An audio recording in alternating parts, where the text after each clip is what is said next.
صوفیوں کی یہ سیرانہ وردی، مجاہدے اور ریاضتیں دراصل اپنے اصل میں لوٹنے کی ایک کوشش ہوتی ہے، ایک امنگ ہوتی ہے۔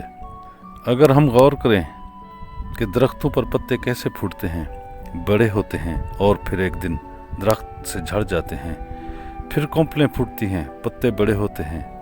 اگر ہم اپنی پوری زندگی پر غور کریں تو ہم بھی درخت کے پتوں ہی کی مانند ہیں۔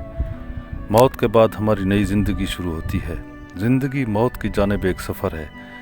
اس طرح درختوں کے پتے تخلیق کی خوبصورتی کو ظاہر کرتے ہیں۔ صوفی سوچنے پر یقین نہیں رکھتے۔ صوفی کا کہنا ہے، سوچ میں گہرائی کے لیے ایک عرصہ درکار ہوتا ہے۔ وہ دنیاوی اور روحانی زندگی کو طویل تر زندگی کہتے ہیں۔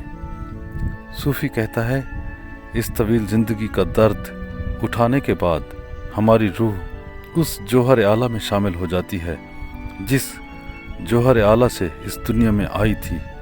اسی لیے صوفی موت کو قریب دیکھ کر خوشی اور مسرت سے جھومنے لگتا ہے، کیونکہ اس کے بعد وہ زمان و مکان کی قید سے آزاد ہو کر لامحدود آزادی کی وسعتوں میں چلے جاتے ہیں۔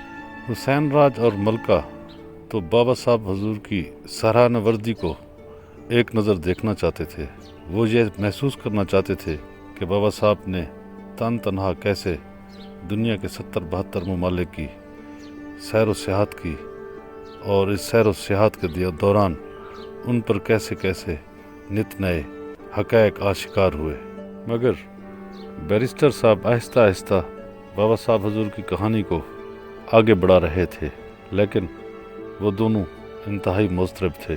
وہ جلد از جلد ایسے روحانی اور فقیرانہ احوال کو جان لینا چاہتے تھے۔ ادھر بیرسٹر صاحب نے بابا صاحب حضور کے چلہ معکوس کی علمی غرض و غایت کو بیان کرتے ہوئے کہا کہ بابا صاحب حضور دراصل چیزوں کے اندر چھپے حسن کو دیکھنے کے متلاشی تھے۔ اس وجہ سے چیزوں کو وہ معمول کے تناظر کی بجائے غیر معمولی تناظر میں دیکھنے کی کوشش کرتے، اور یہی طرح آنے والے زمانے کے لوگوں میں ڈالنا چاہتے تھے۔ حسین راج اور ملکہ کا ذہن بیرسٹر صاحب کی باتوں پر زیادہ غور و فکر کرنے کی بجائے یک لخت البرٹ آئنسٹائن کی طرف پھر گیا۔ وہ بھی تو مظاہر فطرت کی روح میں اتر کر حتمی سچ کو پانا چاہتا تھا، اور پھر اس طرح اس نے اپنی اس کوشش سے فطرت کے من میں چھپے نظریہ اضافیت کو چرا لیا، اسے پا لیا۔ دنیا میں انقلاب رونما کرنے والا یہ نظریہ 1905 تک البرٹ کا منحصر رہا۔ اس سے پہلے اس راز نے اپنے آپ کو کسی پر آشکار نہ ہونے دیا تھا۔ البرٹ غیر روایتی انداز میں زندگی گزارتے ہوئے اپنے قلب و نظر کو اس فریکوینسی پہ لے گیا جہاں فطرت کی سچائیاں برہنہ ہونے لگتی ہیں۔ اس کے چلہ معکوس یعنی چیزوں کو غیر معمولی تناظر میں دیکھنے کے ریاض نے اس کی فردیت کو تکمیل بخشی۔ اس فردیت نے اسے امن سے محبت کرنے والا بنا دیا۔ اس فردیت نے البرٹ آئنسٹائن کو آرام سے نہ بیٹھنے دیا۔ وہ اپنے دوست برٹن رسل کے ساتھ مل کر تشدد اور جنگوں کے خلاف اٹھ کھڑا ہوا۔ گزشتہ صدی کی ان دونوں عالمگیر شخصیتوں نے لوگوں کو جنگ سے نفرت کا درس دینے کے لیے خود کو وقف کیے رکھا۔ البرٹ آئنسٹائن تو اپنے پیغامات میں برملا کہنا شروع کر دیا تھا کہ نیوکلیائی ہتھیار پر پابندی ہونی چاہیے۔ ان ہتھیاروں نے سوائے ہمارے طرز فکر کے ہر چیز کو بدل کر رکھ دیا ہے۔ دشمن ریاستوں میں بٹے کرۂ ارض پر موجود نیوکلیائی ہتھیار نو انسانی کی بقا کے لیے خطرہ ہیں۔ ہمیں یا تو انسانوں کو ختم ہونے مٹنے سے بچانا ہوگا، اور یا پھر نیوکلیائی ہتھیاروں میں سے کسی ایک کا انتخاب کرنا ہوگا۔ قومیت پرستی جہالت کے دور کی ایک مرض ہے۔ یہ نوع انسان کو لاحق ایک خسرہ ہے۔ ہمارے سکولوں کی کتابیں جنگ کی ہولناکی چھاپتی ہیں اور اسے پرشکو بنا کر پیش کرتی ہیں۔ یہ بچوں کے ذہن میں نفرت کا زہر اتارتی ہیں۔ میں جنگ کی بجائے امن کا درس دوں گا، مجھے نفرت کی بجائے محبت ذہن نشین کروانا ہے۔ آئنسٹائن اپنی موت یا جہان دیگر میں منتقلی کی طرف کشاں بڑھ رہا تھا۔ اس پر ان دیکھے اور حواس سے ماورا جہاں کی جھلکیاں پڑنے لگیں۔ वो 1879 में जर्मनी के शहर आम में पैदा हुआ और जिला वतनी के दाग को सीने से लगाए रियासत है मुतहदा अमेरिका के प्रिंसटन हॉस्पिटल में कुछ बेमानी अल्फाज अदा करते हुए चुपके से किसी दूसरे जहां मराजत कर गया। मगर इस इंतकाल से 9 माह कबल वो किसी अनदेखे जहां की जन्नत की बजाय जीती जागती मालूम व मौजूद दुनिया के अमन की अहमियत को उजागर करते हुए कह गया था कि मादी दुनिया के उस तरफ बहुत बड़ी दुनिया फैली हुई है जो हमारे वजूद से बेनियाज है और कैम बिलजात है, यानी खुद कैम है। उसका वजूद हमारे लिए एक बहुत बड़े मुअम्मा का सा है। गौर व फिक्र और तहकीक व जस्तजू के लिए इस मुअम्मा तक हमें जुज़वी रसाई हासिल हुई है। मज़हब की जन्नत को जाने वाले रास्ते के बरक्स उस जन्नत को जाने वाला रास्ता आरामदेह और खुशकुन नहीं, लेकिन ये रास्ता इतना काबिल यकीन है कि मुझे इसे मुंतखब करने पर अफसोस नहीं हुआ। हुसैन राज और मलका अपनी तख़य्युलाती परवाज़ों में महव थे कि बैरिस्टर साहब अपने प्यार के पैगाम्बर की पैगाम रसानी में फिर से मगन हुए, क्योंकि उनके प्रीत पैगाम्बर ने अहले ज़मीं को एटमी हथियारों की तरकीबों की बजाय सिर्फ़ और सिर्फ मोहब्बत ही दी थी और अपने विरसे में मोहब्बत अमेज़ नाम, काम और कलाम छोड़ा था। मामूल के रास्ते पर चलते हुए चीज़ें जैसी दिखती हैं वैसी लगती रहती हैं। हालांकि ये एक तस्लीम शुदा हकीकत है कि चीज़ें जैसी दिखती हैं वैसी होती नहीं। ये सिर्फ फ़रेब नज़र इल्यूजन है, ये सुराब है। इसी फ़रेब नज़र से और इस सुराब से निकलने के लिए तख्लीकी अक़लियत यानी क्रिएटिव मिनॉरिटी के नुमाइंदे अफराद चीज़ों को गैर मामूली अंदाज में देखने के मुतकाज़ी होते हैं, तलबगार होते हैं। मार्फत हक यानी मौजूदात की असल को शफाफियत की नज़र से देखने के लिए बाबा फरीद सरकार के जैसी जदीद दुनिया में बिल्कुल नए अंदाज में राइज हो चुकी थी। मगर देखो तो चिल्लाए माकूस कैसे मुमकिन हो सकता है, इतने लंबे लंबे दौरानिया तक यूं झूलते रहना एक गोश्त पोस्त के इंसान से कैसे मुमकिन है। और फिर इसमें बाद ज़ां इतराज़ात भी उठाए गए कि बाबा साहब ने ये सब कैसे कर लिया। इसके जवाब में बाबा साहब हुजूर खुद फरमाते हैं कि रत्ती रत न निकले जे तन चीरे को, जो तन रत्ते रब सेवा तो तन रत न होए। आप फरमाते हैं कि ए तालिब, उन आशिकों का बदन कोई चीर कर तो देखे, उसमें रत्ती भर खून नहीं निकलेगा। जो बदन रब की मोहब्बत और अतात के रंग में रंगा हो, उस बदन में तो खून होता ही नहीं, क्योंकि आशिक तो फ़कत आहे आतशी बनकर रह जाते हैं। ये अहवाल सुनकर हुसैन राज और मलका अंदर से सहमे हुए थे, मगर उनका ये खौफ उनकी बेसमझी का गमाज था। वो ये नहीं जानते थे कि बाबा साहब ने इतनी सारी रियासतों से अपनी ऐसी तकमील की कि फिर अपने चाहने वालों को ऐसी रियासतें कराए बगैर कीमियागर बना दिया।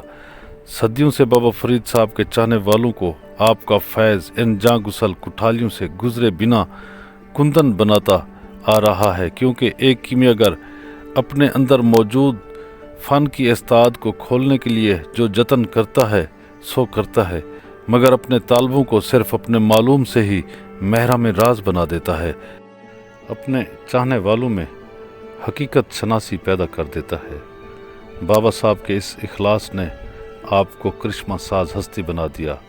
बड़े बड़े फ़कीर, दानश्वर, साधु संत और हुक्मरान आपकी मोहब्बत से फैज़याब होने के लिए दूर दराज की मुसाफ़तें तय करके अजोदन आपके आबाद किए गए कैम्यून मेरा मकसद है आस्तान पर हाजिर होते।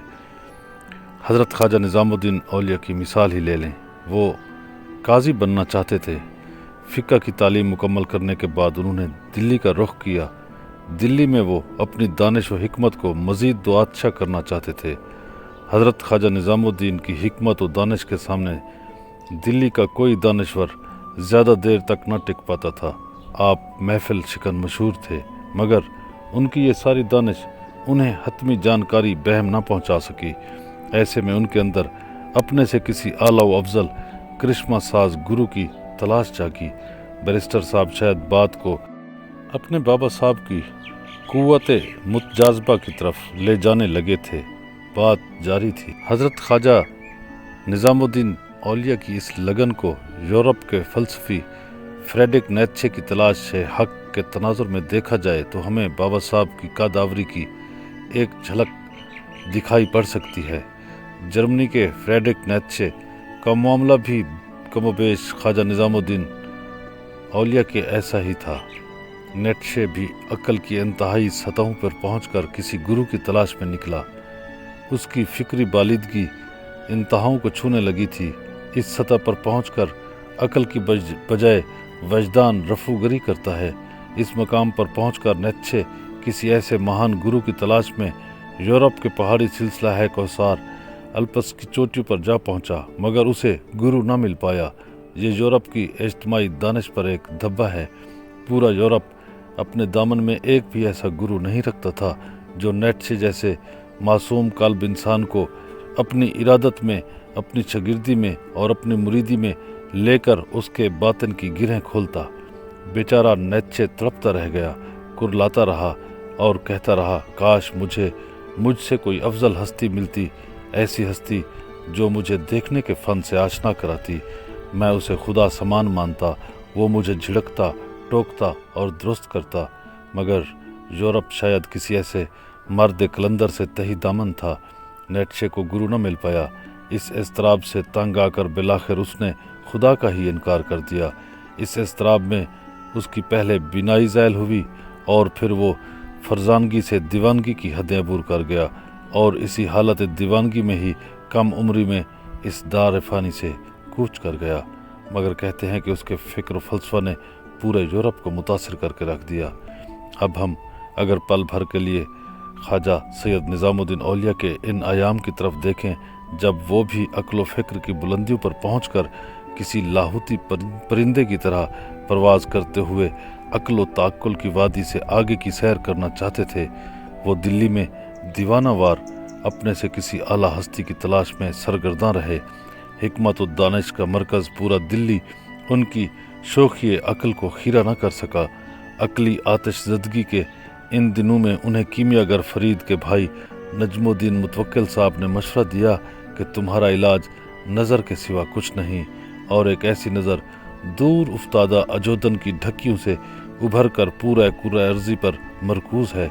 वो खुदाई नूर की हामिल निगाहें हमें देख रही हैं, मगर हम अपनी कोर चश्मी की बिना पर उन्हें नहीं देख सकते। कीमियागर यानी हज़रत बाबा फरीद की चश्मे बीना ने सैकड़ों किलोमीटर की दूरी से ही सैयद ख्वाजा निज़ामुद्दीन को अपना असीर बना लिया और यूं एक देव मालाई जहानत वाला फ़र्द अकली वादियों के पुरखार रास्तों की नज़र होने से बच गया।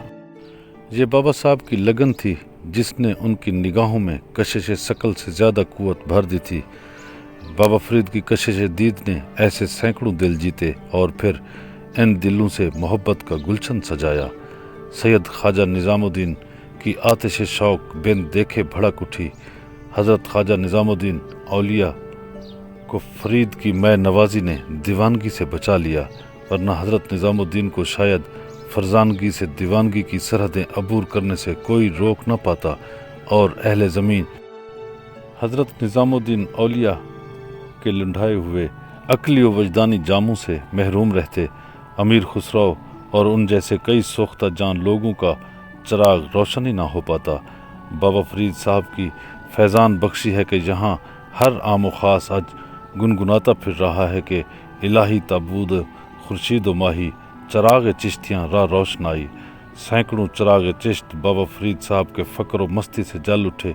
इन चिश्ती चरागों से पूरा एशिया जगमगा उठा। इन चरागों को बीच में से हटा दिया जाए तो इस खित्ता में अहले दिल के नाम पर शायद चंद गिनती के लोग ही बच पाएँ। बैरिस्टर साहब बड़े इत्मीनान से अपनी बातों के किसी आखिरी मोड़ की तरफ बढ़ने लगे थे, मगर हुसैन राज और मलका तो खुद निज़ामुद्दीन औलिया सरकार के तस्वुर में ही घिर कर रह गए थे। एक जवां साल दराज जुल्फ़ों वाला नौजवान मर्द उन्हें दिल्ली में आतिश ज़ेरपा नज़र आ रहा था। नौजवान में ये आतिश शौक़ अजोदन के दरवेश का जिक्र सुनकर चंद ही दिनों में भड़क उठी थी। उसे किसी कल चैन ही नहीं आता था। वो बस पलक झपकने में महान गुरु हज़रत बाबा फरीद से जा मिलना चाहता था। खुद शेख फरीद से मिलकर फरीद का परताव बनना चाहता था, या गुरु ढूंढने से नहीं मिलता था, कोई जचता ही नहीं था, या फिर ये आलम हो गया कि अनदेखे शेख का तस्वुर दिल में धड़कन की तरह बस गया। ये बेकली बेलाखिर अजोदन की मुसाफत का सबब बनी। उधर शेख फरीद भी आपके मुंतज़िर बैठे थे। आप दिलसोज अंदाज में गुनगुना रहे थे कि ऐ आतिश फुराकत दिल हा कबाब करदा, सैलाब इश्तियाकियत जहाँ खराब करदा। यानी हिज्र ने बाबा फरीद सरकार के दिल को कबाब की तरह जला दिया था और अपने महबूब मुरीद से मिलने के शौक़ ने आपकी जान को ख़राब कर दिया था। आप अपने महबूब मुरीद हज़रत सैयद निज़ामुद्दीन औलिया सरकार की याद में खुद रफ्ता थे और हर लम्हे दिल्ली से आने वाले रास्तों पर आपकी निगाहें मुर्तकज़ थीं। मालूम नहीं किस समय उनके महबूब ने बाबा फरीद सरकार की दरबार में हाजिर होना था और यूं दुनिया की दो बहुत बड़ी महान हस्तियों ने एक दूसरे से मिलना था और उसके बाद दुनिया के लिए दैमी मोहब्बत के फूल खिलाने थे।